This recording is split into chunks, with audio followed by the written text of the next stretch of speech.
ഇല്ല ഇവരുടെ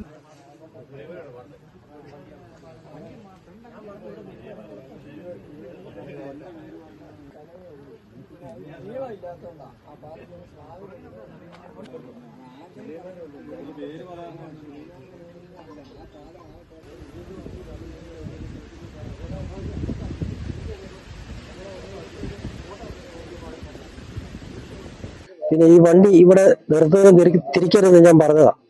എന്നാ വെച്ചാൽ പിന്നെ ഈ റോഡ് ഒരു ബലമില്ലാത്തൊരു കെട്ടാണ് കെട്ടിയിരിക്കുന്നത്, അതുകൊണ്ട് തിരിക്കരുത്. അങ്ങനെ എൻ്റെ അയൽവക്കക്കാരനും ഞാനിവിടെ കൂടി വണ്ടി അവിടെ നിർത്തി, പിന്നെ ലോറിയുടെ പുറകിൽ വീലിന് ഊട് വെക്കുകയും ആ ഊട് നിൽക്കാതെ വണ്ടി വന്ന് എൻ്റെ വീട്ടിലേക്ക് മറിയുകയാണ്. എനിക്കിപ്പോൾ വീട് കൂടാതെ ഒരു 5 ലക്ഷം രൂപയാണ് എൻ്റെ ഉപകരണങ്ങളെല്ലാം അവിടെ നഷ്ടപ്പെട്ടിട്ടുണ്ട്. അലമാര, കട്ടില്, സെറ്റി, TV, ബാക്കിയുള്ള ഉപകരണങ്ങളെല്ലാം നഷ്ടപ്പെട്ടു പോയിട്ടുണ്ട്.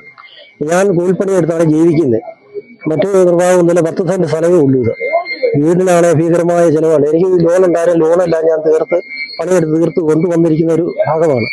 അതുകൊണ്ട് എനിക്ക് ഭയങ്കരമായ നഷ്ടമാണിത്.